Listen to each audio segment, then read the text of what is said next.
Praise the Lord. Greetings to you all in the name of our Lord and Savior Jesus Christ.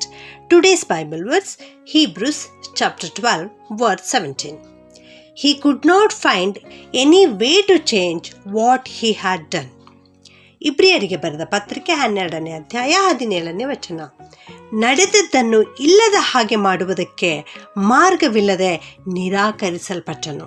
ಇಲ್ಲಿ ಈ ಮಾತು ಏಸಾವನ ಕುರಿತು ಬರೆಯಲ್ಪಟ್ಟಿದೆ. ಯಾಕೋಬನ ಹಿರಿಮಗನಾದ ಏಸಾವನ ಬಗ್ಗೆ ಇಲ್ಲಿ ಬರೆಯಲ್ಪಟ್ಟಿದೆ. ಏಸಾವನು ಒಂದೇ ಒಂದು ಊಟಕ್ಕೋಸ್ಕರ ತನ್ನ ಚೊಚ್ಚಲತನದ ಹಕ್ಕನ್ನು ಮಾರಿಬಿಟ್ಟಿದ್ದನು. ಯಾರಿಗೆ? ಅವನ ತಮ್ಮನಾದ ಯಾಕೋಬನಿಗೆ. ಅವನ ಕಣ್ಣಿನ ಆಶೆಯಿಂದ, ಅದು ಕೆಂಪಾದ ಪದಾರ್ಥವಿತ್ತು, ಅವನ ಕಣ್ಣಿಗೆ ಅದು ಕೆಂಪಾಗಿ ಕಾಣ್ತಾ ಇತ್ತು ಮತ್ತು ಅವನ ಬಾಯಿಗೆ ಅದು ರುಚಿಯಾಗಿ ಕಂಡಿತ್ತು. ಆ ರುಚಿ ಪದಾರ್ಥದ ಮೇಲೆ ಅವನು ಆಸೆ ಪಟ್ಟು ತನಗಿರುವ ಆ ಚೊಚ್ಚಲತನದ ಹಕ್ಕನ್ನು ಅವನು ಅಲಕ್ಷ್ಯ ಮಾಡಿದನು. ಆದ್ದರಿಂದಲೇ ಇಲ್ಲಿ ದೇವರ ವಾಕ್ಯದಲ್ಲಿ ನಾವು ನೋಡ್ತಾ ಇದ್ದೇವೆ, ಆ ಏಸಾವನು ಒಂದೇ ಒಂದು ಊಟಕ್ಕೋಸ್ಕರ ತನ್ನ ಚೊಚ್ಚಲತನದ ಹಕ್ಕನ್ನು ಕೊಟ್ಟು ಬಿಟ್ಟನು.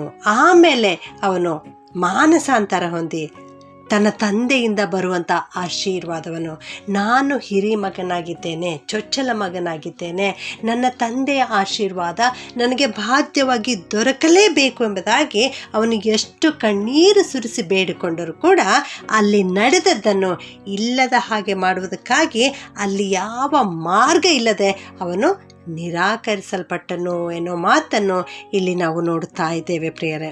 ಹೌದು, ಕಳೆದುಕೊಂಡ ಅವಕಾಶಗಳು ನಮ್ಮ ಜೀವಿತದಲ್ಲಿ ತಿರುಗಿ ಬರಲಾರವು. ಅದಕ್ಕಾಗಿ ಇರುವ ಸಮಯವನ್ನು, ಇರುವ ಸದಾವಕಾಶಗಳನ್ನು ಸದುಪಯೋಗಪಡಿಸಿಕೊಳ್ಳಿರಿ. ಒಂದು ವೇಳೆ ಆ ಅವಕಾಶಗಳನ್ನು ನೀವು ಕಳೆದುಕೊಂಡರೆ ನೀವು ದುಃಖಿತರಾಗಿ ಇರಬೇಕಾಗ್ತದೆ. ಅದಕ್ಕಾಗಿಯೇ ಇಲ್ಲಿ ಏಸಾವನ ಕುರಿತು ನಾವು ನೋಡ್ತೇವೆ. ಅವನು ತನಗಿರುವ ಅವಕಾಶವನ್ನು ಕಳೆದುಕೊಂಡನು. ಕರ್ತನ ಆಶೀರ್ವಾದದ ಶ್ರೇಷ್ಠತೆ ಏನು ಎಂಬುದನ್ನು ತಿಳಿಯದವನಾದನು. ಚೊಚ್ಚಲತನದ ಹಕ್ಕನ್ನು ಅಲ್ಪ ಎಂಬುದಾಗಿ ಎಣಿಸಿದನು. ಆ ಬರೀ ಕೆಂಪಾದ ರುಚಿ ಪದಾರ್ಥಕ್ಕಾಗಿ ತನ್ನ ಚೊಚ್ಚಲತನದ ಹಕ್ಕನ್ನು ಮಾರಿಬಿಟ್ಟನು. ಆಮೇಲೆ ಕಣ್ಣೀರು ಸುರಿಸಿ ಎಷ್ಟು ಹುಡುಕಿದರೂ ಕೂಡ ಅವನಿಗೆ ಅದು ದೊರೆಯಲಿಲ್ಲ. ಮೂಲ ಪಿತೃಗಳ ಪಟ್ಟಿಯಲ್ಲಿ ಅವನ ಹೆಸರು ಬರೆಯಲ್ಪಟ್ಟಿಲ್ಲ. ಯಾಕೆಂದರೆ ಅವನು ದೇವರ ಆಶೀರ್ವಾದವನ್ನು ಅಸಡ್ಡೆ ಮಾಡಿದ್ದನು. ಆದುದರಿಂದಲೇ ಅವನು ತನ್ನ ಶ್ರೇಷ್ಠತೆಯನ್ನು ಕಳೆದುಕೊಂಡನು. ನಂತರದಲ್ಲಿ ಅವನು ದುಃಖದಿಂದ ಹುಡುಕಿದರೂ ಕೂಡ ಅವನಿಗೆ ಸಿಗಲಿಲ್ಲ. ಯಾಕಂದರೆ ಪಶ್ಚಾತ್ತಾಪದ ಹೃದಯದಿಂದ ಕರ್ತನ ಕಡೆಗೆ ತಿರುಗಿಕೊಳ್ಳಲಿಲ್ಲ, ಕರ್ತನಿಗೆ ಬೇಡಿಕೊಳ್ಳಲಿಲ್ಲ. ಆದುದರಿಂದ ನನ್ನ ಪ್ರಿಯ ದೇವಜನರೇ, ನಿಮಗೆ ಸಿಗುವ ಸಮಯವನ್ನು ಸದುಪಯೋಗಪಡಿಸಿಕೊಳ್ಳಿರಿ. ನಿಮಗೆ ಸಿಕ್ಕಿರುವ ಅವಕಾಶವನ್ನು ಸದುಪಯೋಗಪಡಿಸಿಕೊಳ್ಳಿರಿ. ಕರ್ತನು ನಿಮಗೆ ಕೊಟ್ಟಿರೋ ಒಂದೊಂದು ನಿಮಿಷವೂ ಕೂಡ ಒಂದು ಸುಂದರವಾದ ಸಂದರ್ಭವಾಗಿದೆ, ಒಂದು ಸುಂದರವಾದ ಆಶೀರ್ವಾದವಾಗಿದೆ. ಅದಕ್ಕಾಗಿ ನೀವು ಅದನ್ನು ಸರಿಯಾದ ರೀತಿಯಲ್ಲಿ ಉಪಯೋಗಿಸಿಕೊಳ್ಳಿರಿ. ನಿಮ್ಮ ಸಮಯವನ್ನು ವ್ಯರ್ಥವಾಗಿ ಕಳೆಯಬೇಡಿರಿ, ಅದು ಬೆಲೆಯುಳ್ಳದೆಂದು ಉಪಯೋಗಿಸಿಕೊಳ್ಳಿರಿ. ನಿನಗಿರುವ ಕೆಲಸದಲ್ಲಿ ನೀನು ಜಾಗ್ರತೆಯಿಂದ ಕೆಲಸವನ್ನು ಮಾಡು.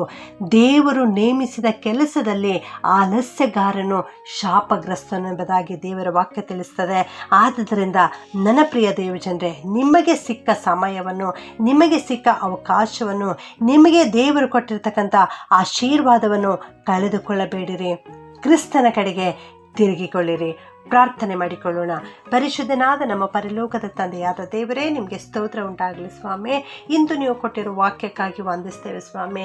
ಏಸಾವನಿಗೆ ಕೊಟ್ಟಿರ್ತಕ್ಕಂಥ ಅಚ್ಚೊಚ್ಚಲತನದ ಆಶೀರ್ವಾದವನ್ನು, ಆ ಕೆಂಪು ರುಚಿ ಪದಾರ್ಥಕ್ಕಾಗಿ ಅವನು ಮಾರಿಬಿಟ್ಟನು ಎನ್ನುವ ವಾಕ್ಯವನ್ನು ಇವತ್ತು ಕೇಳಿಸಿಕೊಂಡಿದ್ದೇವೆ ಸ್ವಾಮಿ. ಅದನ್ನು ಅವನು ಎಷ್ಟೇ ಕಣ್ಣೀರು ಸುರಿಸಿದರೂ ಕೂಡ ತಿರುಗಿ ಪಡೆದುಕೊಳ್ಳದೆ ಅವನು ನಿರಾಕರಿಸಲ್ಪಟ್ಟನು ಎನ್ನುವಂಥ ವಾಕ್ಯವನ್ನು ಕೇಳಿಸಿಕೊಂಡಿದ್ದೇವೆ ಸ್ವಾಮಿ. ನಿಮಗೆ ಸ್ತೋತ್ರಪ್ಪ. ಈ ವಾಕ್ಯದ ಮೂಲಕವಾಗಿ ನೀವು ಮಾತನಾಡಿದ್ದಕ್ಕಾಗಿ ನಿಮ್ಮನ್ನು ಕೊಂಡಾಡ್ತೇವೆ ಸ್ವಾಮಿ. ಈ ವಾಕ್ಯ ಕೇಳಿಸಿಕೊಳ್ಳುತ್ತಿರುವ ಪ್ರತಿಯೊಬ್ಬೊಬ್ಬರನ್ನು ಆಶೀರ್ವಾದ ಮಾಡು ಕರ್ತನೆ. ಇವರೆಲ್ಲರ ಜೀವಿತದಲ್ಲಿ ನೀನು ಕೊಟ್ಟಿರುವ ಒಳ್ಳೆ ಅವಕಾಶಗಳಿಗಾಗಿ ಸ್ತೋತ್ರಪ್ಪ. ನೀನು ಕೊಟ್ಟಿರುವ ಒಳ್ಳೆ ಉದ್ಯೋಗಕ್ಕಾಗಿ ಸ್ತೋತ್ರಪ್ಪ. ನೀನು ಕೊಟ್ಟಿರುವ ಜ್ಞಾನಕ್ಕಾಗಿ ಸ್ತೋತ್ರಪ್ಪ. ನೀನು ಕೊಟ್ಟಿರುವ ಆರೋಗ್ಯಕ್ಕಾಗಿ ಸ್ತೋತ್ರ ಸ್ವಾಮಿ. ಅಪ್ಪ, ನಾವೆಲ್ಲರೂ ಇದನ್ನು ನಿನಗಾಗಿ ಉಪಯೋಗಿಸಿ ತೊಡಗಿಸಿಕೊಳ್ಳಲಿಕ್ಕೆ ಸಹಾಯ ಮಾಡು ಕರ್ತನೆ. ನೀನು ಕೊಟ್ಟಿರುವ ಅವಕಾಶವನ್ನು ಸದುಪಯೋಗಪಡಿಸಿಕೊಳ್ಳಲಿಕ್ಕೆ ನಮ್ಮೆಲ್ಲರಿಗೆ ಕಲಿಸಿಕೊಡಬೇಕಾಗಿ ಯೇಸುವಿನ ನಾಮದಲ್ಲಿ ಬೇಡುತ್ತೇನೆ ತಂದೆಯೇ, ಆಮೆನ್.